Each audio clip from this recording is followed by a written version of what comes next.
Texas Chainsaw Massacre didn't just scare audiences, it changed horror forever. Behind its creation lurked real-life nightmares. A serial killer who made furniture from human skin, actors tortured by 110-degree heat, and a dinner scene so unbearable that one Vietnam veteran said it was worse than war. Every scream, every bruise, every drop of blood on screen was earned through real suffering. What follows isn't fiction. It's the true horror that gave birth to one of the most disturbing films ever made. Fact 1. Leatherface was inspired by a real-life monster, Ed Gein. Before Leatherface ever revved up his chainsaw, there was Ed Gein, the quiet, reclusive man from Plainfield, Wisconsin, whose crimes would define the word gruesome. When police entered his farmhouse in 1957, they stepped into a living nightmare. Inside were chairs upholstered with human skin, bowls carved from skulls, and a lampshade made from a woman's face. In a paper bag near his bed, investigators found the head of one of his victims, Mary Hogan. Gein confessed that he regularly dug up corpses from the local graveyard, selecting women who reminded him of his late mother. He flayed their bodies, crafted masks from their faces, and even wore them around the house to become her. Though he killed at least 2 people, Hogan and hardware store owner Bernice Worden, his crimes reached beyond murder into something ritualistic and nightmarish. Tobe Hooper drew directly from those headlines when creating Leatherface. The grotesque skin mask, the bone furniture, even the twisted family dynamic all trace back to Gein's obsession with flesh and death. Hooper once said the goal wasn't to make a slasher, but to capture the insanity of real life. And in that way, the Texas Chain Saw Massacre isn't just inspired by Gein, it's haunted by him. Fact 2. The film lights cooked real human bones. Because the Texas Chain Saw Massacre was filmed on 16mm stock, the crew needed extremely bright lighting to capture every detail. Those lights didn't just heat the room, they cooked it. The production used real human skeletons imported from India because they were cheaper than plastic replicas. Under the scorching lights, the bones began to literally bake. As temperatures soared past 110 degrees, the set filled with a rancid stench. Crew members gagged while shooting, wrapping their faces in rags soaked with cologne just to stay conscious. The smell of scorched marrow and fake blood blended into something that made even seasoned horror fans uneasy. Hooper later said the set smelled like death itself, and when you watch those scenes, you can almost feel it, because, in a way, it was real. Fact 3. Actor John Dugan didn't know he was sucking real blood. During the film's infamous dinner scene, Grandpa's frail hands tremble as he sucks Sally's finger. It's horrifying, primal, and completely real. When the fake blood tube malfunctioned, Gunnar Hansen, frustrated and exhausted, decided to make it authentic. He took a knife, sliced Marilyn Burns' finger open, and kept the cameras rolling. Neither Burns nor 19-year-old John Dugan, who played Grandpa, realized what had happened until years later. They thought it was stage blood. In reality, Dugan had been sucking on Burns' actual wound. He later joked that it was kind of erotic, but behind the laugh was a disturbing truth. By that point, the cast had been pushed past the edge of reason. What ended up on screen wasn't just performance, it was genuine discomfort captured forever on film. Fact 4. John Dugan's makeup caused painful burns. To transform the 19-year-old Dugan into a decaying 120-year-old corpse, the crew used thick layers of latex glued with spirit gum. Under the intense Texas heat, that adhesive began reacting with his sweat and oils, causing raw chemical burns on his face. He couldn't take breaks without destroying the prosthetics, so he stayed in the makeup for hours. His skin blistered. The latex glued itself to open wounds. By the time they peeled it off, it took patches of skin with it. The result? His agony became part of the character. Every tremor, every wince, every wheeze in that dinner scene was real pain. The camera just kept rolling. Fact 5. Tobe Hooper nearly lost his mind making the film. Behind the chaos of the Texas Chainsaw Massacre stood a man barely holding on. Director Tobe Hooper. At the time, he was a mild-mannered film professor from Texas with no idea what kind of madness he was about to unleash. What began as a small independent horror project quickly turned into a grueling 6-week descent into physical and psychological exhaustion that nearly broke him. Hooper worked 16 to 20 hours a day, surviving on cigarettes, canned chili, and endless cups of coffee. Crew members recalled that by the middle of production, he barely slept at all, his eyes bloodshot, his nerves shot, muttering scene directions like a man possessed. The heat, the smell, and the screaming took their toll, and even Hooper admitted that at one point, he started to lose touch with reality. He described the set as a kind of collective breakdown, where everyone, including him, was trapped inside the nightmare we were trying to film. He often directed through a haze of frustration and fatigue, alternating between calm precision and explosive outbursts. Yet somehow, his obsession with realism paid off. When the cameras rolled, he demanded absolute authenticity. Real sweat, real panic, real discomfort. He didn't want polished performances. He wanted chaos, confusion, and the sensation that no one, not even the audience, could escape what they were watching. Fact 6. The distributor was a mafia front company. When the Texas Chain Saw Massacre became a surprise hit, it seemed like a victory for low-budget filmmaking. But the studio behind it, Bryanston Distributing Company, was actually run by the Colombo crime family. The same mob group had financed Deep Throat, using the company to launder money. Once Texas Chainsaw started making millions, that money vanished into mob accounts. When the filmmakers tried to collect their share, Bryanston went bankrupt. The cast and crew were left with pennies, while organized crime walked away with the profits. The irony was brutal. A film about a murderous, flesh-obsessed family was itself being consumed by real-life monsters in suits. Fact 7. The cast and crew each got only $405. After the mafia, the accountants, and the lawyers took their cut, just $8,100 remained to split among 20 exhausted people. That came to $405 each, barely enough to buy a new chainsaw. It was devastating for a team who'd endured blistering heat, injuries, and weeks of misery. While the movie went on to gross over $30 million, most of those who made it lived paycheck to paycheck. Years later, some recovered a fraction of what they were owed through lawsuits, but by then, the damage was done. They'd given everything: blood, sweat, sanity, and the industry paid them like extras in their own nightmare. Fact 8. The set was filled with real, rotting animals. The set of the Texas Chainsaw Massacre didn't just look like a slaughterhouse, it was one. When art director Robert Burns couldn't find enough taxidermy or prop carcasses to decorate the Sawyer home, he turned to a horrifying solution. He called the local animal control office and asked for real remains.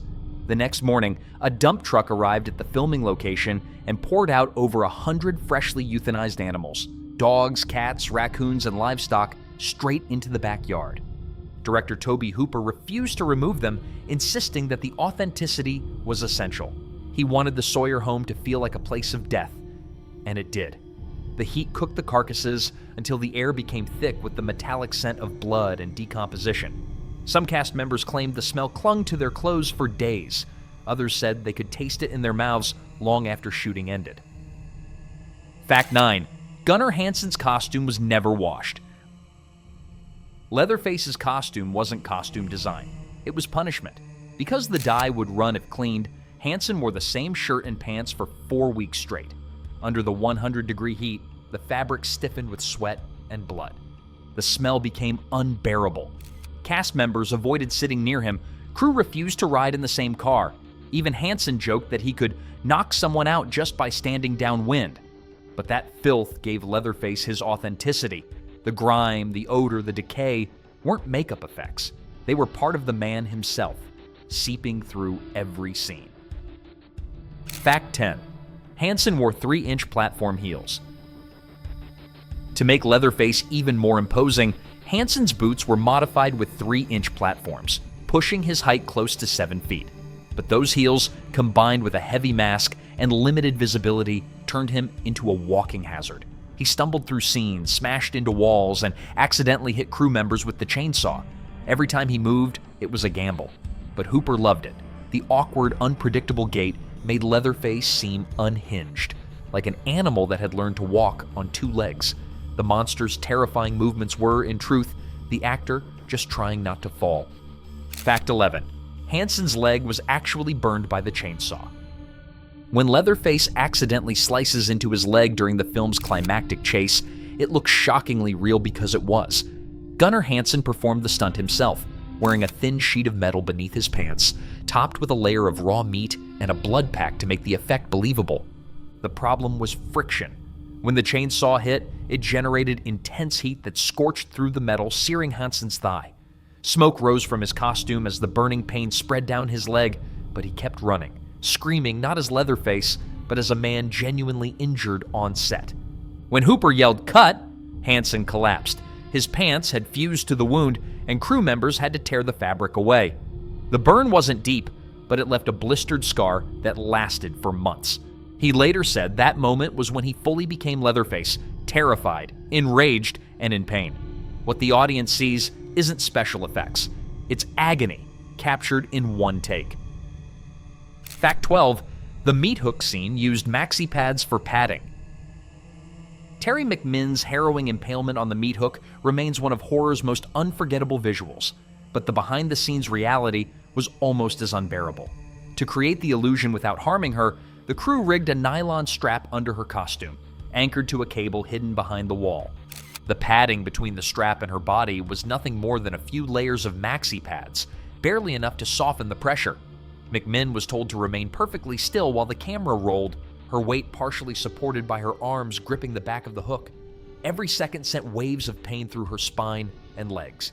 She could only endure a minute or two at a time before begging for a break. She later described the ordeal as pure panic. Between takes, she trembled and gasped for breath. The fear on her face wasn't an act, it was her body's reaction to real discomfort. When the director called action, she didn't have to pretend to be terrified, she already was. That's what gives the scene its awful realism, the kind that lingers long after the credits roll. Fact 13. Edwin Neal said Vietnam was better than this shoot.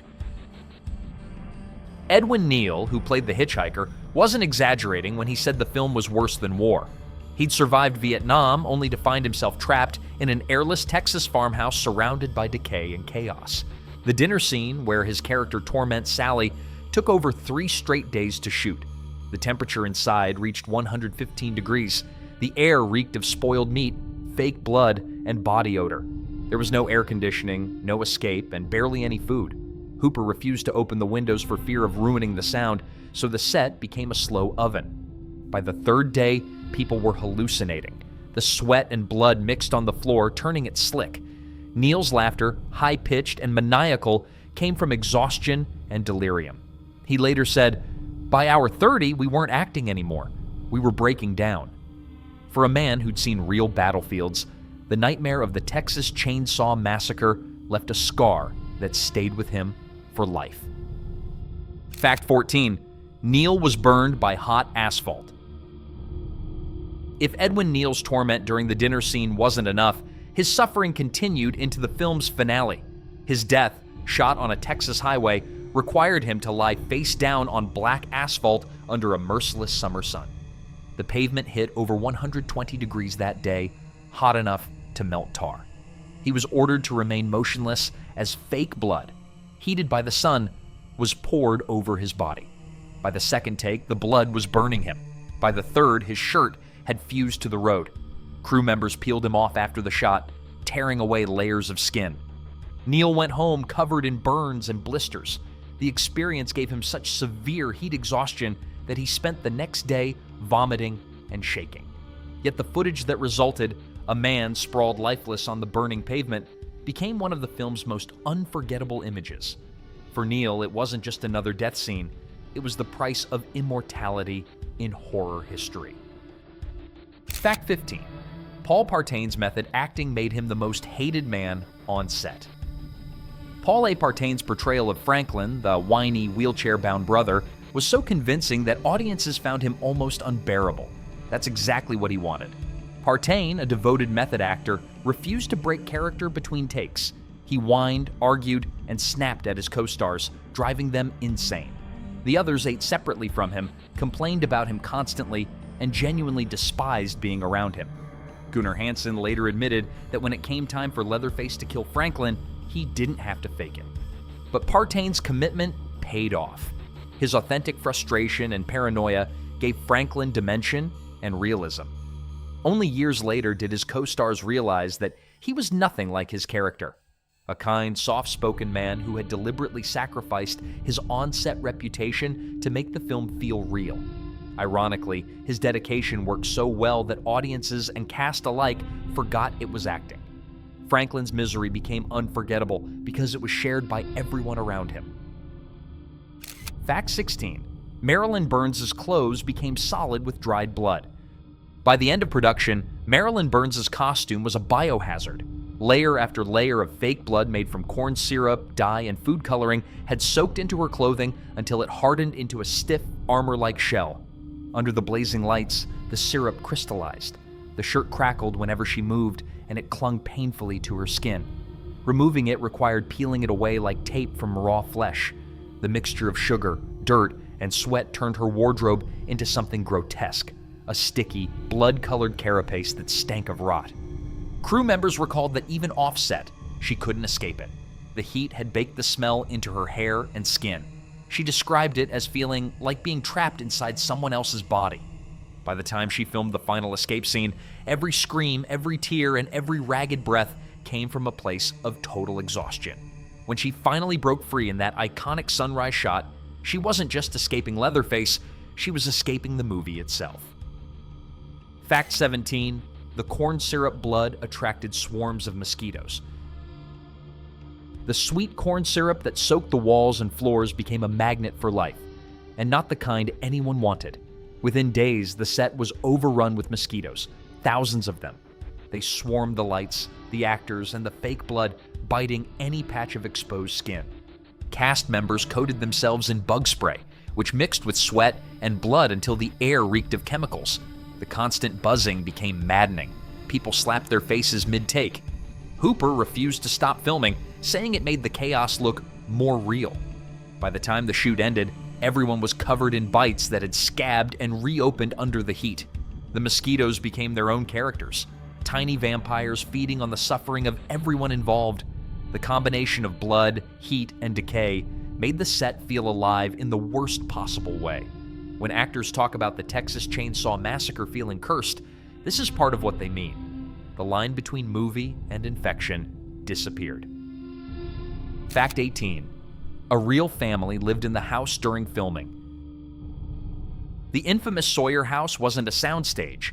It was a real farmhouse rented from a Texas family who decided to stay while filming. They lived upstairs while the crew shot scenes of torture, screaming, and murder below. At night, the blazing production lights made the property glow like a crime scene, attracting curious neighbors and even police officers. Several times, locals called the authorities thinking a real massacre was taking place. The family endured the chaos for weeks, the smells, the shouting, the 3 a.m. filming sessions, until the shoot finally ended. After production wrapped, they said the house never felt the same. The floors were stained, the walls reeked of fake blood, and the air seemed permanently heavy. Some visitors claimed the house felt cursed, even after it was cleaned. Whether it was psychological or something else, the farmhouse carried the ghost of what had been filmed there. A house forever tied to madness. Fact 19. The broomstick beatings were worse because it was fake. Sometimes the things meant to make actors safer end up hurting them the most. During one of the movie's violent moments, Jim Sedow, who played the cook, beat Marilyn Burns with what was supposed to be a soft rubber broomstick, but the prop had a steel rod running through its center. Each swing left bruises, and by the third take, Burns was bleeding. Hooper, thinking her screams were just great acting, kept the camera rolling. Only afterward did he realize the extent of her injuries. When the footage was reviewed, the crew went silent because they realized the terror on her face wasn't performance at all. Despite the pain, Burns finished the scene. She later admitted that by that point, she couldn't tell the difference between acting and suffering. It's a moment that perfectly captures the essence of the Texas Chain Saw Massacre, a film where every ounce of fear was earned the hard way, and the line between fiction and cruelty had long since dissolved. Fact 20. Hooper separated the cast to create real tension. To keep emotions raw, director Tobe Hooper employed a method straight out of psychological warfare. He divided the cast into two camps, the victims and the killers, and forbade them from interacting off-camera. The young actors who played the victims ate lunch alone, rehearsed alone, and weren't even allowed to watch scenes involving the Sawyer family. Meanwhile, the actors playing the cannibals stayed together, reinforcing their grotesque bond. Hooper wanted real discomfort, and he got it. By the time filming reached the dinner scene, the divide had become so real that the victims genuinely feared their co-stars. When Leatherface burst through a door or revved his chainsaw, their reactions were spontaneous. One actress admitted that she didn't even realize a take had started. She thought Hansen was actually attacking her. The tension was authentic, and the result was one of the most disturbingly real horror experiences ever captured on film. It wasn't acting anymore. It was survival instinct, raw and unfiltered. The Texas Chainsaw Massacre isn't just a movie, it's a document of human endurance. Every moment of panic, every scream of pain, every flicker of madness was real in one way or another. 6 weeks in the summer of 1973 broke its cast, but it also created something eternal, a nightmare so raw that it still feels dangerous half a century later. If you've made it this far, tell us. Which fact shocked you the most? Was it the real-life inspiration of Ed Gein, the rotting set filled with real bones, or the cast literally bleeding for their craft? Let us know in the comments below and suggest the next horror classic we should dig into. Because in the world of horror, the stories behind the camera are often the most terrifying of all.